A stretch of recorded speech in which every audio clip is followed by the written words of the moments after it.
Bueno, buenas tardes a todas y a todos. Muchas gracias por asistir a esta nueva cita del ciclo de lectura y compromiso que organiza el foro. Queríamos dar las gracias también a la librería Ícaro, que siempre nos cede su espacio y así siempre podemos continuar con nuestra labor de hormiguita de difusión de la cultura y la política. Y muchas gracias a Ignacio Álvarez de Osorio, el profesor que se ha atrevido a visitar Segovia en una de las tardes más frías del invierno segoviano. Pero bueno, ya conocía la ciudad, ¿eh? Hemos estado hablando y la verdad es que conocía muchos rincones.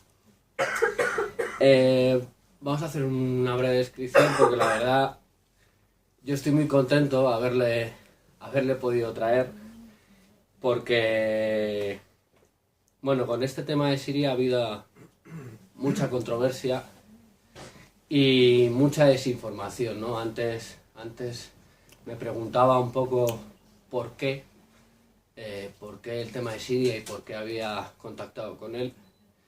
Y bueno, pues era una de esas las razones. Al final, por intentar conocer, al final había dado con sus libros y al final había conocido a través de las redes de Facebook y tal, había conocido su labor profesional. Es profesor titular de Estudios Árabes e Islámicos de la Universidad de Alicante. Trabaja también como coordinador de Oriente Medio y Norte de África en el Observatorio de Política Exterior de la Fundación Alternativas.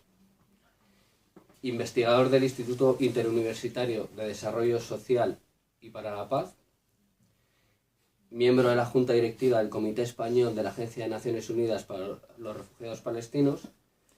Y bueno, tiene bastantes escritos y varios libros, entre los cuales, y quiero recomendarlo, es coordinador de este libro que se llama La Primavera Árabe Revisitada, que fue por el que yo le conocí y la verdad es que tengo que recomendarlo porque para mí, ya intentando conocer, hace una descripción de los... hay varios autores y se centra en cómo sucedieron las primaveras árabes en los diferentes países donde las protestas han sido más relevantes, en Túnez, en Egipto, en Libia, en Siria. Entonces, bueno, pues quería recomendarlo, ¿no? Tiene también otros libros como Siria Contemporánea o Informes sobre las revueltas árabes y bastantes más que podéis conocer en su blog proximooriente.blogspot.com. Ahí tiene todo el glosario de libros que ha escrito y que ha coordinado, y además tiene pues varios de sus artículos y reflexiones sobre el tema de Siria. También he visto que tiene sobre Irak y bueno, sobre Oriente Medio en general. Hoy viene a presentarnos su nuevo libro, Siria, Revolución, Sectarismo y Yihad, que también es un libro que recomiendo porque para mí ha sido clave para comprender un poquito, o por lo menos acercarme al tema de Siria.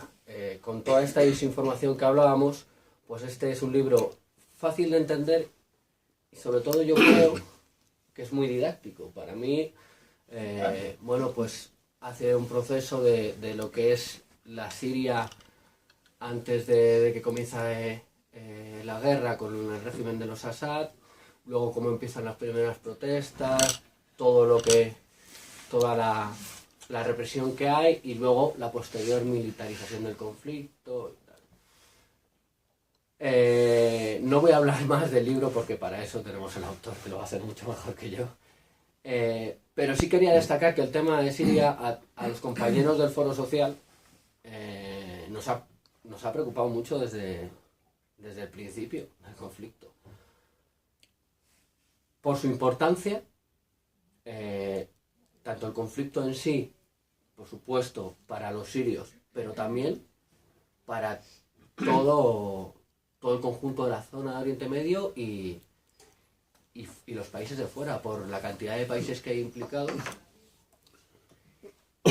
y luego sus consecuencias, porque, caramba, el problema que ha habido con los refugiados, o mejor dicho, con los no refugiados, era una de las problemáticas más importantes que ha tenido la Unión Europea en cuanto a crisis de refugiados desde la Segunda Guerra Mundial. Entonces, bueno, pues nos parecía bastante importante poder traer a alguien que entendiera bastante el tema, y creo que con Ignacio lo hemos conseguido. Así que nada, muchas gracias por venir. Bueno, muchas gracias al Foro Social, también a la librería Ícaro por cedernos el espacio para presentar el libro. Y bueno, siempre las presentaciones de libros son momentos de satisfacción, pero también momentos de cierta tristeza, ¿no? Porque la verdad es que el libro era un deber, ¿no? Por una parte, que sentía yo que tenía que escribirlo, pero por otra parte también ha habido momentos duros, ¿no? En el proceso de creación, porque bueno, recrear lo que ha pasado en estos 6 años de guerra en Siria, en un país en el que yo he tenido la oportunidad de residir y que tengo muy buenos amigos, ahora divididos ideológica y políticamente, pues también ha sido un proceso duro, ¿no? Sobre todo algunos, cuando hablamos de la catástrofe humanitaria, cuando hablamos también de la solución militar, cuando hablamos de los informes de Amnistía Internacional devastadores, ¿no? De las detenciones, las torturas, las desapariciones, cuando hablamos de los refugiados, pues bueno, se mezclan, ¿no? Los sentimientos, y por una parte ha sido sin duda una satisfacción escribirlo y un deber, porque yo creo que había una laguna importante en el ámbito editorial. Tan solo han salido algunos libros de periodistas, ahora estamos repasando precisamente, ¿no? La bibliografía sobre el tema, ha habido algunos libros de periodistas, algún libro también de algún activista sirio que ha sido traducido al castellano. Yo tengo en mi bolsillo la última novedad editorial de Samira Jalil, pero después se ha puesto mucho el foco sobre el ISIS, sobre el proclamado Estado Islámico, se ha sobredimensionado ese actor.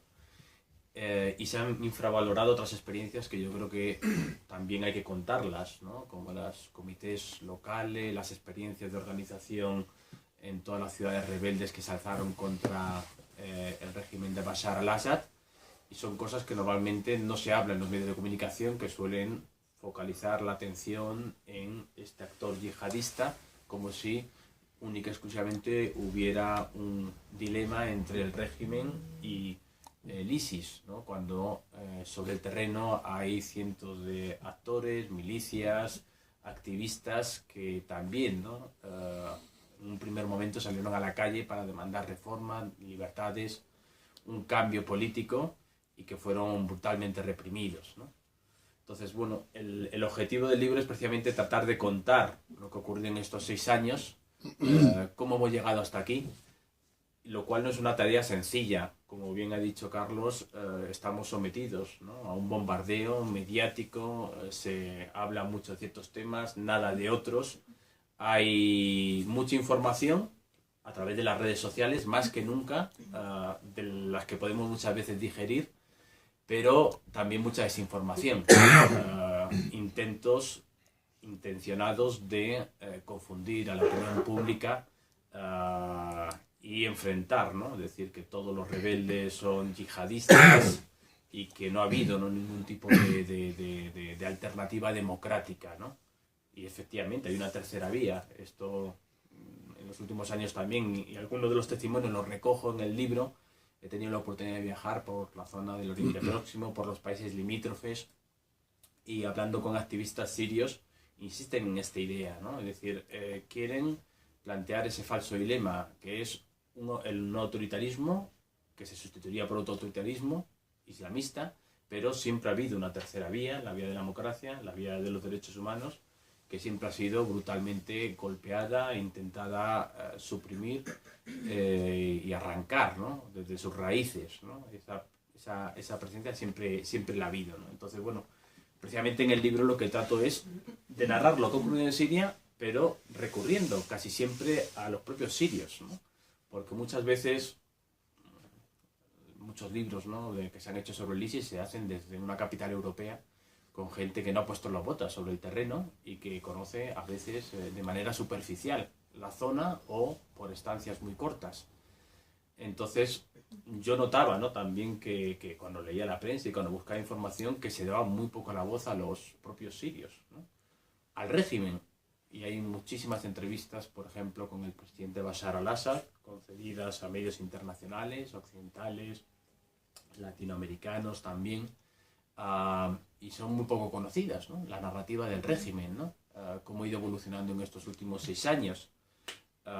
Personas próximas al régimen, ¿no?, que también no se prodigan mucho, es cierto, pero sí, es decir, algunas altas personalidades del régimen también han concedido entrevistas, sobre todo a medios árabes, y también es importante, ¿no?, ir a esas fuentes y ver un poco cómo ha ido evolucionando, ¿no?, su narrativa, y por supuesto también ir a los activistas, a muchas personas de las que no hemos ido a hablar, desgraciadamente, aquí en España, o muy raras ocasiones, pero que también, ¿no?, tienen muchas cosas que decir, ¿no? Antes hablábamos de Samar Yazbek, que es una activista alauí que ha publicado 2 libros traducidos al español. Ha publicado varios libros en inglés, en francés, y algunos han sido traducidos. Uno de ellos, La Frontera, en el que narra, ¿no?, cómo también los miembros de las minorías religiosas se sumaron a ese levantamiento antiautoritario en el año 2011. Razan Zeitoune, una activista que desapareció, probablemente secuestrada por una milicia islamista, hace ya 2 años y medio, y no se ha vuelto a saber nada de ella, probablemente haya sido ejecutada. Y a tantos otros, ¿no?, activistas, no lo vamos a tener. A lo mejor hago referencia a alguno de ellos, ¿no?, porque yo creo que es interesante sus planteamientos. A defensores de los derechos humanos, Anwar al-Bunni, por ejemplo, que estuvo hace poco, ha venido a España algunas ocasiones, invitado por Amnistía Internacional. Es el principal defensor de los presos políticos desde la época de Hafez al-Assad hasta nuestros días, y que también es una persona que ha estado defendiendo, ¿no?, los derechos humanos desde hace décadas, y que él mismo sufrió la pena de prisión, 5 años, con torturas por parte del régimen de Bashar al-Assad.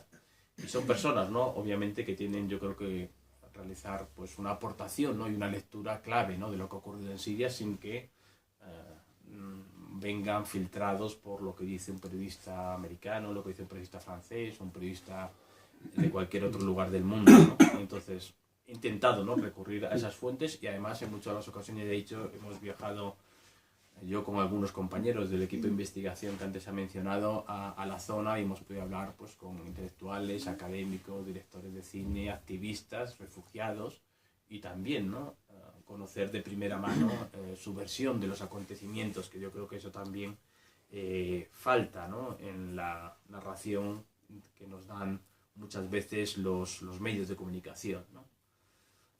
Y bueno, lo que trato de hacer en el libro es precisamente poner el foco, ¿no?, en 3 dimensiones que yo creo que son indispensables para comprender lo que ha ocurrido en Siria desde el año 2011 hasta nuestros días, ¿no? Porque hoy en día no estamos ante una guerra civil que enfrenta sirios a sirios, sino estamos ante una guerra mucho más compleja. Por eso muchas veces es cierto que es complicado de explicar y de comprender, ¿no?, porque hay múltiples actores implicados en ella, tanto regionales como internacionales, con múltiples intereses enfrentados, y obviamente intentan vender su versión de los acontecimientos a los medios de comunicación y a la opinión pública. Entonces, en mi opinión, es indispensable precisamente comprender, ¿no?, esas 3 dimensiones que tiene la guerra siria, ¿no? Por una parte, la dimensión local, es decir, la dimensión siria. Por otra parte, la dimensión regional, porque hay muchos actores clave en la región, librando hoy en día sus guerras en territorio sirio. Y estamos hablando de países como Arabia Saudí, Irán, Qatar, Turquía, que son quizás los 4 que tienen mayor presencia en Siria. Y después también es una guerra internacional, porque finalmente ha acabado por implicar a Rusia, que ha intervenido militarmente y tiene presencia militar en el país, y también Estados Unidos, con el pretexto de combatir al ISIS y también respaldar a algunos grupos rebeldes, ¿no? Esto es lo que hace también tan confuso, tan complicado, tan complejo de entender lo que está ocurriendo. ¿Por qué? Pues porque hay muchísimos actores, y también al mismo tiempo es lo que hace complicado buscar una solución a esta crisis, porque hay que satisfacer los intereses de todos estos actores, o por lo menos no todos, pero una parte de ellos, ¿no? Buscar un mínimo denominador común, un punto de encuentro, tarea que nos resulta, como hemos visto en los intentos que ha habido en las conferencias de Ginebra, buscar, ¿no? ese punto de encuentro. Por supuesto, hablo, como se ha dicho, de la Siria de los Assad. Yo creo que es imposible entender lo que ocurre en el año 2011 sin hacer una pequeña introducción y hablar de la Siria de los Assad, ¿no? Un régimen, el baazista, que llega al poder en el año 1963. Lo primero que hace es abolir el sistema multipartidista e instaurar el sistema de partido único. El único partido que hay desde entonces es el partido Baath, bueno, con una alianza de pequeños partidos subalternos, cierto, pero que no se apartan ni contestan, ¿no?, las políticas baazistas. Y además, no el Baath, que fue realmente esa gran esperanza que hubo en los años 40, en los años 50, de un movimiento de nacionalismo árabe, unificador, progresista, socialista, sino una rama determinada del Baath, que es la rama militar, porque Hafez el-Assad era el ministro de Defensa y dio un golpe de Estado antes de que le defenestraran a él, después del fracaso de la Guerra de los 6 días. Es decir, una corriente, ¿no?, dentro del Baath, el ala militar, que era la que disponía realmente de los recursos, ¿no?, para intervenir y para hacerse con el poder por medio de un golpe militar. Y además, cuando llega al poder Hafez el-Assad en el año 1970, dirige una purga brutal contra el propio Baath, contra los líderes políticos del Baath, los creadores del Baath, que tienen que abandonar el país y que son buscados y asesinados, ¿no?, como el caso de Salah ad-Din al-Bitar, que fue asesinado en París en el año 1980 por los servicios de inteligencia sirios, pero también contra el ala militar del Baath. Prácticamente todos los máximos dirigentes son encarcelados de por vida en las cárceles sirias, e instaura un reino del terror, ¿no?, con 17 agencias de inteligencia que no solo vigilan a la sociedad, sino se vigilan entre ellas mismas, y que única y exclusivamente rinden cuentas a la cabeza, ¿no?, a Hafez el-Assad, ¿no? Da una estabilidad, está claro, sin precedentes, ¿no?, pero a costa de restringir las libertades públicas y de perseguir todo conato de disidencia, ya sea en el seno del Baath, que es purgado, como también cualquier otra corriente ideológica. Y por supuesto aquí tenemos que hablar de los hermanos musulmanes. Se decreta una ley por la cual la mera militancia en la organización puede provocar la persecución y la muerte, ¿no?, de los simpatizantes de esa organización, y también bueno, arrasa, ¿no?, la insurrección islamista en el año 1982 en la ciudad de Hama, provocando más de 20.000 víctimas, lanzando un mensaje claro, ¿no?, de que cualquier oposición sería aplastada, ¿no?, empleando todo el peso de las armas.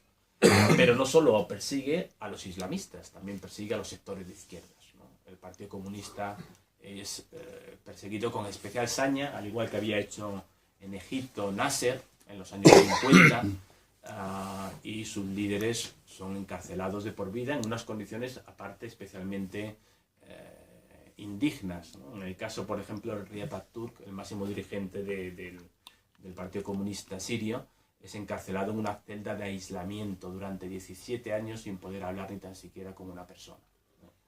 Es decir, no solo el Partido Comunista, sino el Partido Comunista de los Trabajadores, otro partido que se llama Acción Comunista, ¿no? Es decir, con los comunistas los persigue con especial saña cuando nunca realmente llegaron a constituir una amenaza existencial a su poder, ¿no? Pero los aplasta con especial saña y, bueno, muchos de esos activistas se tiran durante décadas en la cárcel, ¿no? Yassin al-Hassaleh, que es el marido, ¿no?, de la activista de que hemos mencionado antes, de Samiha Jalil.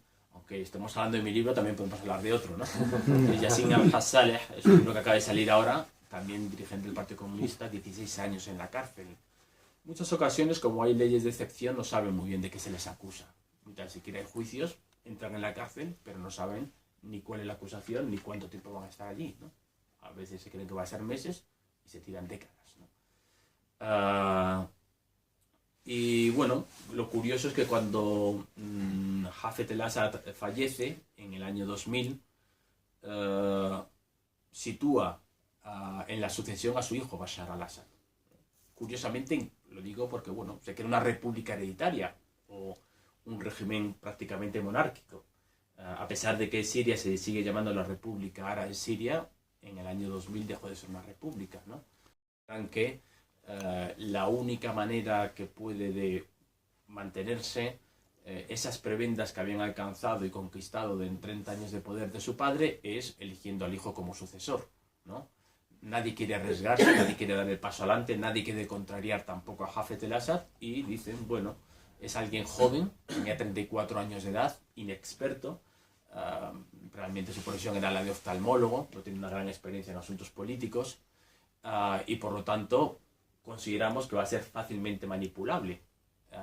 Es elegido, se tiene que modificar la Constitución porque la Constitución siria dice que el presidente tiene que ser un musulmán, varón, y que tenga al menos 40 años de edad. Tenía 34, no hay problema, se reúne rápidamente al Parlamento y obviamente modifican, enmiendan la Constitución en apenas una hora sin ningún tipo de debate y se convoca un referéndum presidencial, ¿no? Muchas veces cuando se habla, hay personas que dicen, bueno, pero si es una democracia, si no hay partido, solo hay un partido político, ¿no? Vaya democracia más extraña. Dicen, pero lo ha elegido el propio pueblo sirio.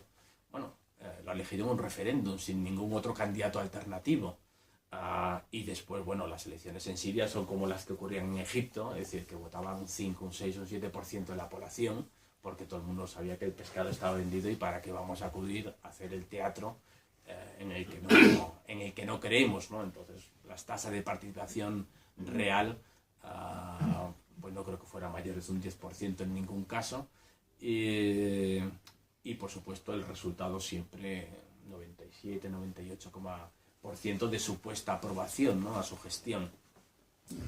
Hay grandes esperanzas también depositadas en Bashar al-Assad, es cierto, porque alguien lo ven como alguien modernizador, con nuevas ideas, ha vivido en Occidente.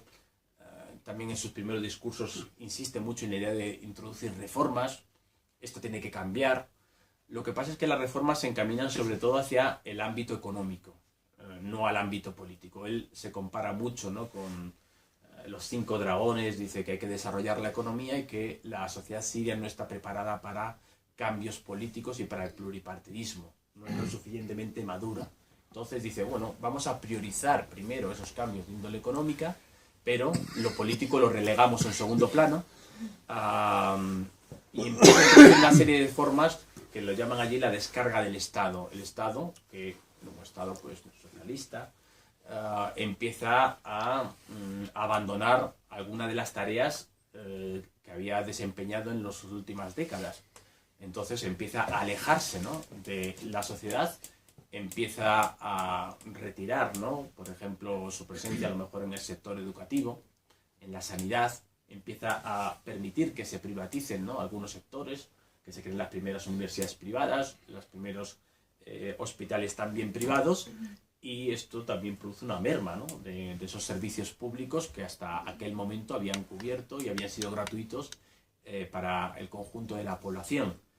Además, se privatizan algunas empresas públicas, obviamente las que más beneficios daban, no las más deficitarias, en un claro capitalismo de los colegas, ¿no? De los amiguetes, ¿no? ¿Y quién es el beneficiado por esas privatizaciones? Pues el clan, ¿no? Las personas próximas al poder, ¿no?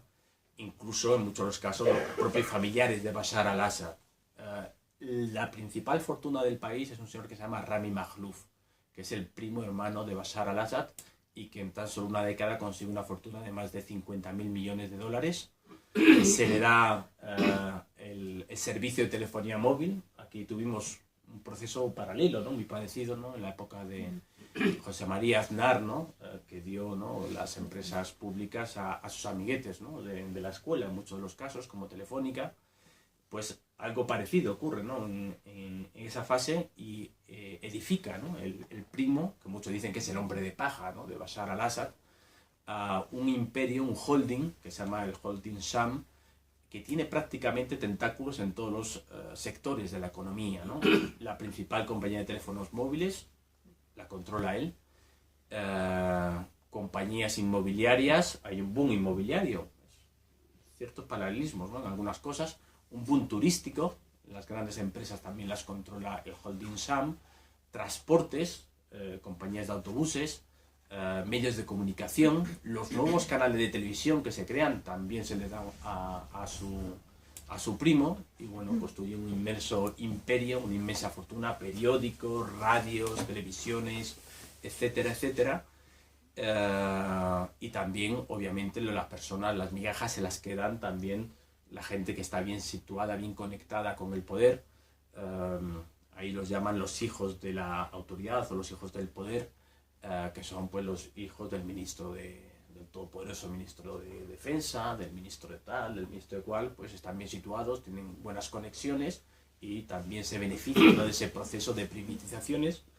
Y poco a poco esos servicios que habían sido públicos, gratuitos y de una calidad más o menos razonable, aunque se ha ido deteriorando, pues van desapareciendo, ¿no? Entonces la población se siente abandonada. Esto coincide, y esto es indispensable también para comprender el porqué de la revolución, con una sequía devastadora.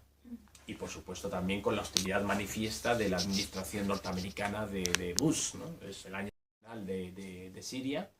Y bueno, son los años de la travesía del desierto, muchas veces lo denominan así, y sobre todo se ven acompañados por esa devastadora sequía, una sequía que provoca primero la pobreza de las poblaciones afectadas. Hay que tener en cuenta que el sector agrícola representa el 25% del PIB, representaba en el año 2000, cuando llega Bashar al-Assad al poder, el 25% del PIB y emplea también al 25% de la población.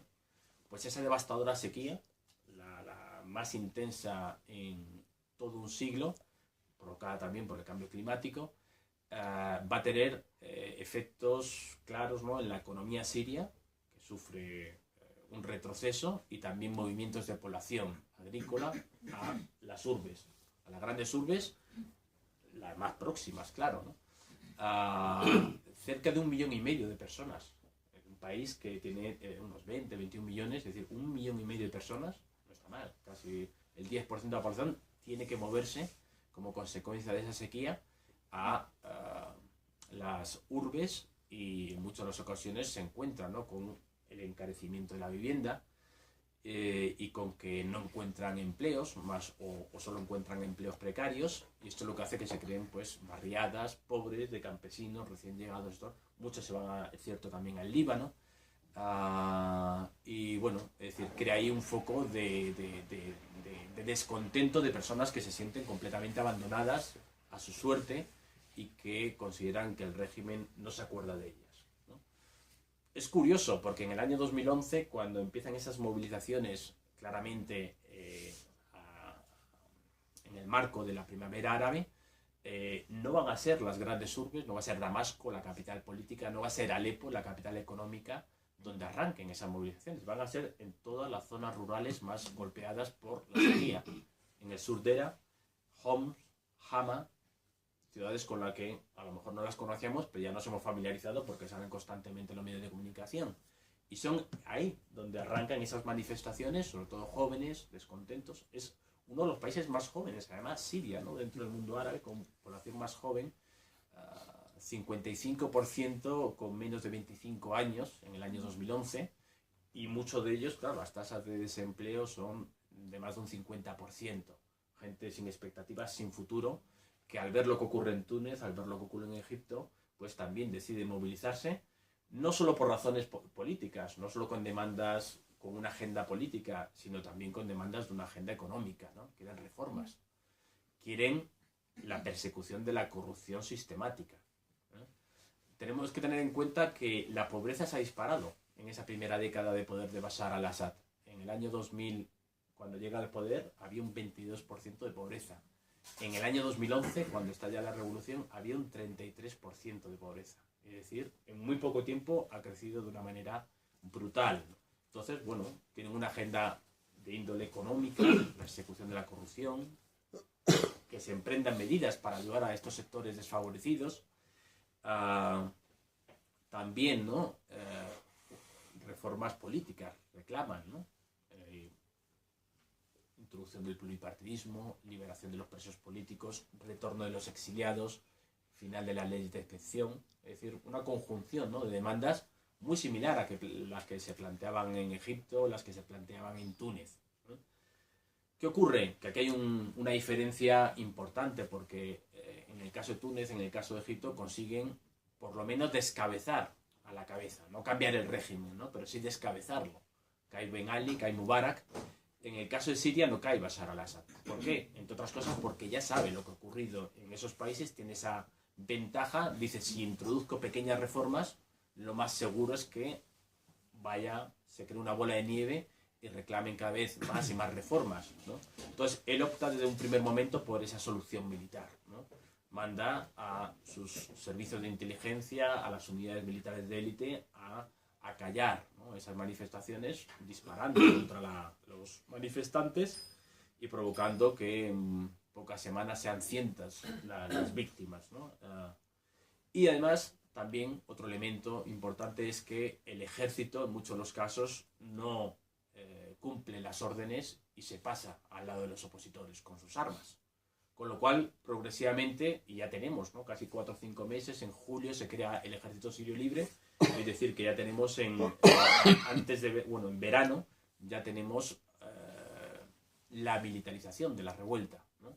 Se van acallando, no desaparecen nunca, ¿no?, esas voces revolucionarias, pero cada vez los fusiles van teniendo mayor protagonismo y van imponiéndose a esas reivindicaciones, ¿no? Y hay un debate, y esto es interesante porque hay un debate entre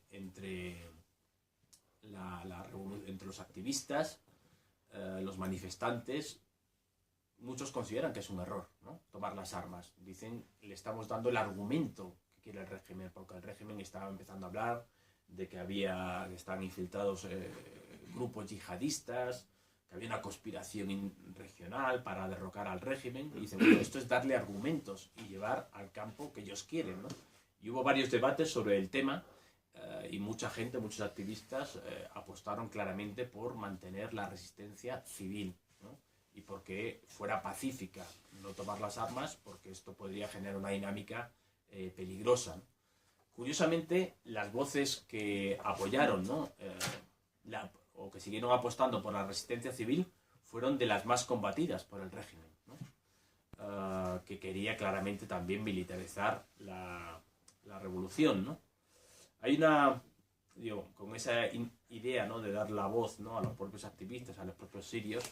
Hay un activista de la ciudad de Daraya, que está muy cerquita de la capital, Damasco, que le llamaban el pequeño Gandhi, ¿no?, Jauda Said, ¿no?, que reflexiona sobre esto, ¿no?, porque eran muy frecuentes los debates, las reuniones dentro de los comités locales que se crearon en todas las ciudades alzadas, en todos los barrios alzados.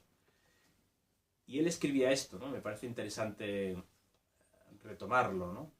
Hemos elegido la no violencia, no por falta de valentía o por debilidad, sino por convicción. No queremos una victoria por las armas que destruya el país entero. Queremos llegar a ella por la fuerza moral, y es la razón por la que nos mantendremos en esta línea hasta el final. Poco después de escribir esto fue secuestrado por los servicios de inteligencia y cortado en pedacitos y entregado a su familia, ¿no?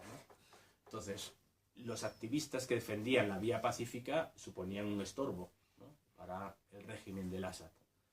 Otra de las medidas controvertidas que adoptó el régimen en 2 amnistías, una en primavera y otra en otoño del año 2011, fue liberar a cientos de yihadistas que estaban en las cárceles sirias, a elementos peligrosos que tenían experiencia de combate porque habían estado combatiendo en Irak, dentro de la organización Al-Qaeda en Mesopotamia, y que estaban encarcelados porque muchos de ellos eran de nacionalidad siria.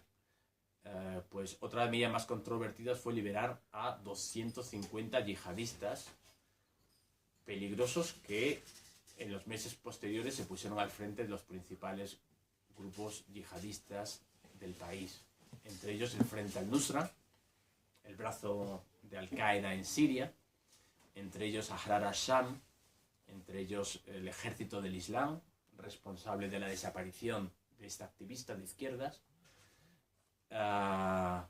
y otros, ¿no? Pues todos los líderes de esos grupos estaban todos en las cárceles sirias y fueron intencionadamente liberados por el régimen, algunos dicen incluso armados, para militarizar, radicalizar la revuelta, ¿no? Entonces, estos elementos hay que recordarlos, ¿no? Aquí, y se recuerdan, y además se habla mucho, ¿no? De quiénes eran estas personas, de dónde venían, qué trayectoria tenían, lo que dicen sus grupos, sus manifiestos, sus declaraciones, sus programas políticos. En la mayor parte de las ocasiones coinciden en la idea de establecer un Estado islámico regido por la Sharia. Y esos grupos poco a poco han ido ganando protagonismo y relegando a un segundo plano a los grupos seculares, y sobre todo al Ejército Libre Sirio. Entre otras cosas, por la ayuda que han recibido de los países del Golfo, que son otros actores clave, ¿no? Para entender lo que ha ocurrido. Un segundo elemento, una segunda dimensión, la dimensión regional, y voy a ir más rápido, pero yo consideraba necesario, ¿no? Que en un primer momento sí que nos detuviéramos con más detalle, ¿no? En hablar del régimen y en esa dimensión local, pero la dimensión regional es indispensable de entender también para comprender lo que ocurrió en Siria, porque ya no es una guerra que enfrenta sirios contra sirios, es una guerra regional, en la cual están interviniendo las grandes potencias y están librando sus batallas en el interior de Siria. Es algo muy parecido a lo que ocurrió en Líbano, en 1975, cuando ahí entraron todos los actores regionales, Israel, Siria, los palestinos, los libios, los iraquíes, y libraron en Líbano una guerra también, ¿no? Entre ellos, dijeron, ¿para qué enfrentarnos directamente si nos podemos enfrentar lejos de nuestras fronteras, ¿no? Entonces, sin la intervención de estos actores, la guerra no hubiera llegado al nivel catastrófico en el que se encuentra ahora. ¿Por qué? Pues porque en lugar de intentar mediar entre las partes, tender puentes, evitar un derramamiento de sangre, estos actores lo que han añadido es más leña al fuego, incrementado el sectarismo.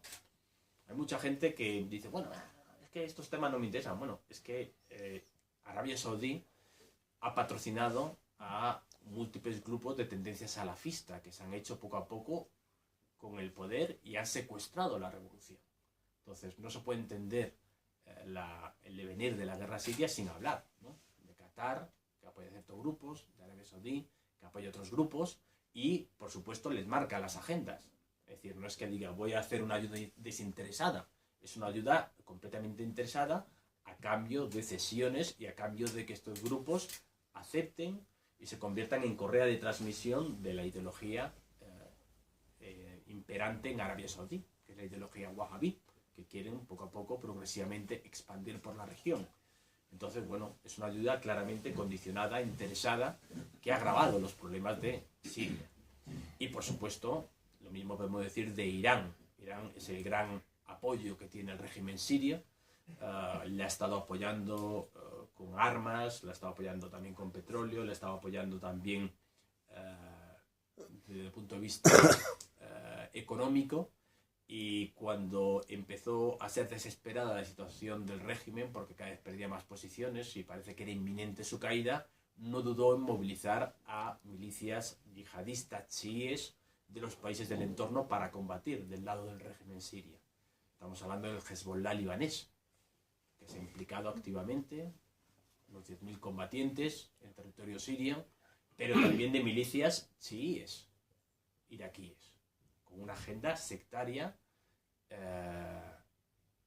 muy similar a la que han aplicado también en algunas partes de Irak, ¿no? Estamos hablando de milicias pakistaníes, de milicias iraníes, ¿no? De la propia Guardia Republicana iraní, que tiene desplegado decenas de miles, ¿no? De combatientes. Entonces, es un elemento clave, del cual, curiosamente, tampoco se habla demasiado en los medios de comunicación, que están, parece, obsesionados con el ISIS, actor que es cierto que es importante, pero que está claramente sobredimensionado. Pero nadie nos habla de todas esas milicias que componen un ejército de entre 50 y 60.000 efectivos.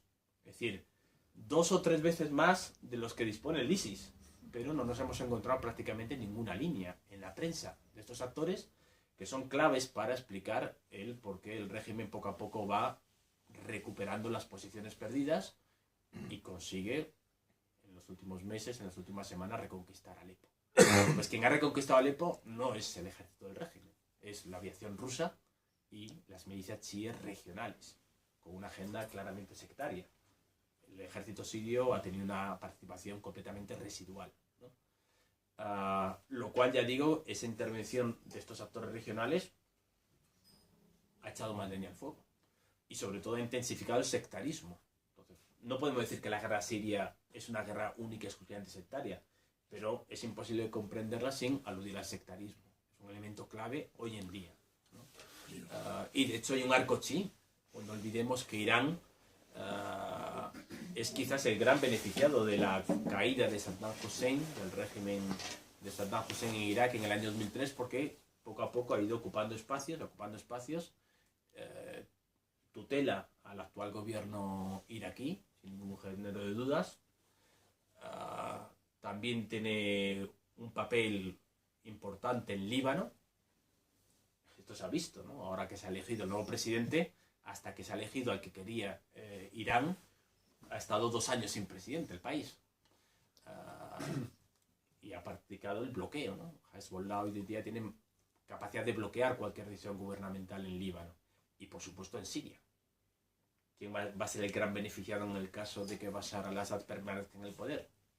Irán. Irán, que ya está exigiendo prebendas, obviamente, porque no es una colaboración tampoco desinteresada. Ya ha dicho que quiere, entre otras cosas, las concesiones de telefonía móvil. Se está hablando de la construcción, ¿no?, de una gran refinería de petróleo. Y, por supuesto, la salida del petróleo de Irán, ahora que parece que se van a levantar y se están levantando las sanciones, y se están normalizando las relaciones con Occidente y con la Unión Europea, salida del petróleo iraní a través del territorio sirio, ¿no?, atravesando, por supuesto, Irak, otro país que está hoy en día en su órbita. De todas estas cosas, por supuesto, en los medios de comunicación no se nos habla, ¿no? Bueno, es importante porque es cierto, es decir, son muchas piezas en el tablero, muy complejo, pero si vamos uniendo unas, nos van cuadrando poco a poco las cosas, ¿no? Y después esa dimensión, para ir terminando, internacional. La dimensión internacional, que es la tercera clave para entender lo que está ocurriendo. Bueno, en la regional, por cierto, también está el ISIS. No nos olvidemos de hablar del ISIS. ¿Por qué? Porque no es un actor local, no es un actor sirio. El ISIS es una fuerza iraquí o creada en Irak que irrumpe en Siria de manera sorprendente, misteriosa. De la noche a la mañana se va haciendo cada vez con más peso, con más protagonismo, con más territorio, hasta llegar a conquistar una parte significativa del territorio, toda la cuenca del Éufrates, desde que es en Siria, de la frontera turca, hasta que sale, ¿no?, a territorio iraquí. Toda la cuenca del Éufrates es controlada, ¿no?, por el autoproclamado Estado Islámico, que implantan un Estado yihadista, pero que no es otra cosa que una reproducción más radical, más brutal, pero que al fin y al cabo se basa en la ideología vigente hoy en día en Arabia Saudí, que es el wahabismo, ¿no? Imposición de la sharia, segregación de sexos, castigos brutales a todos que se pasen, ¿no?, las líneas esas rojas, ¿no?, los hudud, ¿no? Y bueno, muchos se preguntan, ¿no?, es decir, cómo de la noche a la mañana un grupo de esas características se rompe, consigue conquistar tanto territorio, consigue hacerse con arsenales importantísimos y, sobre todo, la pregunta del millón: ¿por qué a estas alturas, 2 años y medio más tarde de proclamar ese califato yihadista en verano del año 2014, sigue existiendo? Si realmente todos le combaten, como dicen, si hay una coalición internacional liderada por Estados Unidos, en la cual también interviene Francia, sobre todo después de los atentados de París y de Niza, otros países europeos, ¿no?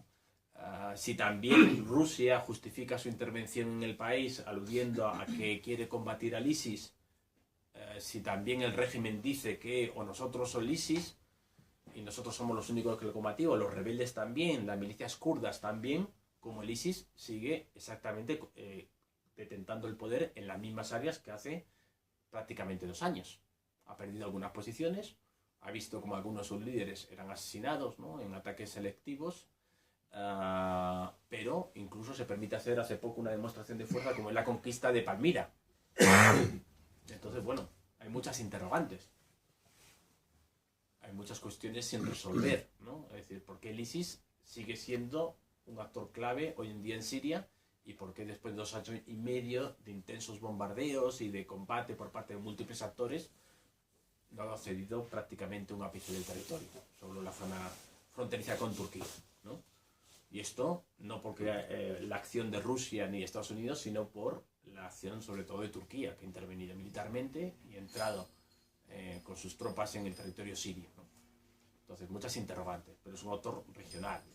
Y esa dimensión internacional, ¿no? Es decir, Estados Unidos, Rusia, como actores claves. Rusia ha decidido poner toda la carne en el asador, está claro, ¿no?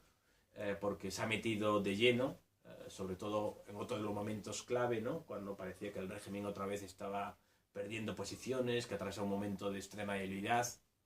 Bashar al-Assad coge un avión, se va a Moscú, se reúne con Putin y le dice: o intervienes o me quedan meses, ¿no? No tengo capacidad para movilizar a la población. Muchos jóvenes están saliendo del país para no ser reclutados y convertirse en carne de cañón, y como no intervenga tu aviación, probablemente sea cuestión de meses lo que tarde en caer, ¿no? Y ahí en septiembre del año 2015 interviene Rusia, y esto provoca otro punto de inflexión, ¿no? Porque esa intervención hace que el régimen otra vez recupere posiciones importantes, y sobre todo ahora con la caída de Alepo, ¿no? ¿Qué se juega Rusia?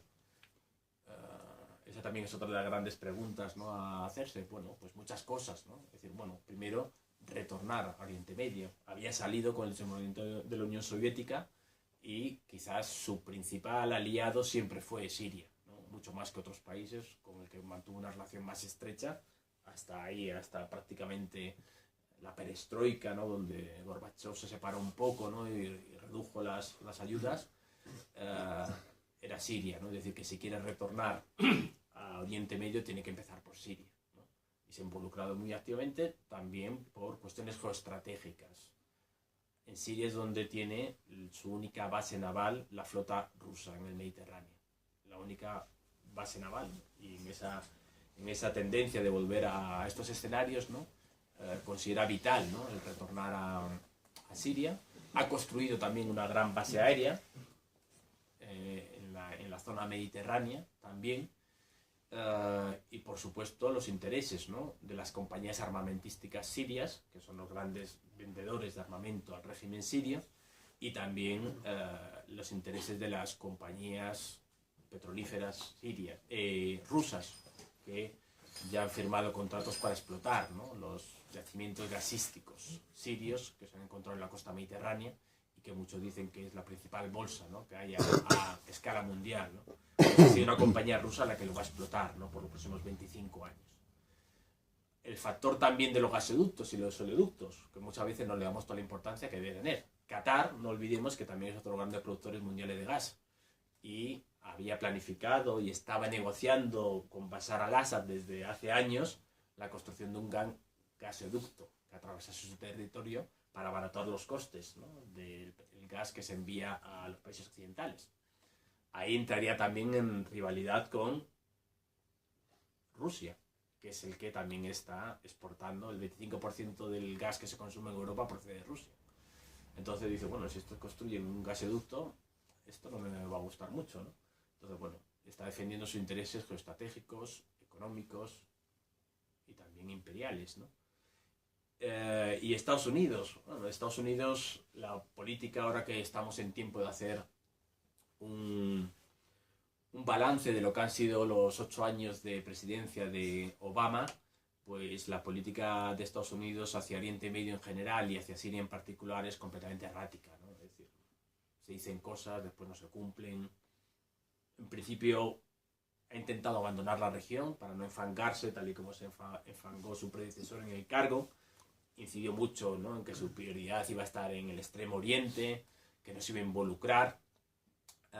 Pero al mismo tiempo también, cuando empezó la guerra, él habló, ¿no?, de líneas rojas. Recordemos que puso una línea roja, dijo: en el caso de que se empleen armas químicas contra la población civil, Estados Unidos intervendrá militarmente.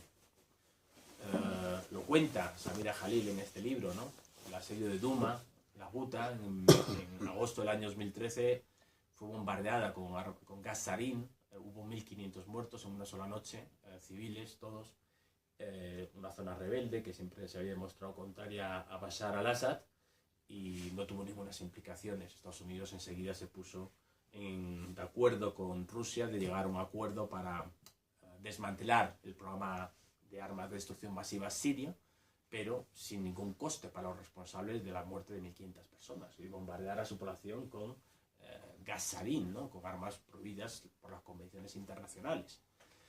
Esto es lo que otro opositor sirio, Hassan Abbas, hablando con él en Damasco, en Beirut, en verano, me decía, esa fue la gran traición de Estados Unidos a la revolución. A partir de ahí sabíamos perfectamente que Obama era partidario de que Bashar al-Assad conservase la presidencia y se quedase en el poder, ¿no? Es decir, si no intervino entonces, si nos dejó abandonados y cumplió su promesa, pues sabíamos, ¿no? Es decir, que estábamos vendidos y que la apuesta de Estados Unidos iba a ser que Bashar al-Assad continuara en el poder y realmente en todas las conferencias internacionales Estados Unidos nunca ha defendido, ¿no? La caída de Bashar al-Assad, ¿no? La conferencia de Ginebra 2, la conferencia de Ginebra 3, ahora el 8 de febrero la conferencia de Ginebra 4, y nunca, ¿no? Estados Unidos ha planteado, ¿no? La salida del poder de Bashar al-Assad, ¿no? Entonces, bueno, una política errática y también basada en generar inestabilidad en la región para hacer que Estados Unidos sea imprescindible para supuestamente estabilizar la región, cuando es la principal fuente de inestabilidad y cuando fue la intervención de Estados Unidos la que creó el caos en el que estamos hoy en día inmersos. Entonces, una política también basada en fragmentar, dividir, desestabilizar, ¿no? Porque, bueno, su apuesta parece clara, ¿no? Que es que estos dos países se conviertan en estados fallidos, Irak y Siria, y que de ahí se fragmenten, se dividan, se creen nuevos estados en un futuro, probablemente un estado kurdo, ¿no? Creo que es una apuesta más que evidente, ¿no? De Estados Unidos, el apoyo a un estado kurdo. Otra cosa será ver exactamente cuáles son sus fronteras, ¿no? Si va a ser solo el Kurdistán iraquí o también el Kurdistán sirio, ¿no? Pero está claro, estos dos zonas tienen continuidad territorial, ¿no? La política errática, y qué decir de la Unión Europea, ni está ni se la espera, ¿no? Es decir, aquí, a pesar de que Siria es un país vecino que tiene salida al Mediterráneo, la Unión Europea ha mirado siempre hacia otro lado, esperando que no nos contagiase, que no nos contaminase esa crisis, cuando tarde o temprano todos sabían que nos iba a afectar. ¿Por qué? Pues porque es un país vecino y porque hay una gran catástrofe humanitaria. No olvidemos, es la mayor catástrofe humanitaria de la Segunda Guerra Mundial. 500.000 personas han muerto desde el año 2011. Medio millón de personas, nada más y nada menos. Un país con 22 millones. Hay 2 millones de heridos. Hay 5 millones de refugiados en los países del entorno. Al menos 1 millón ya ha llegado a Europa y ha pedido, en muchos de los casos, asilo. La mayor parte de los casos no se le está dando.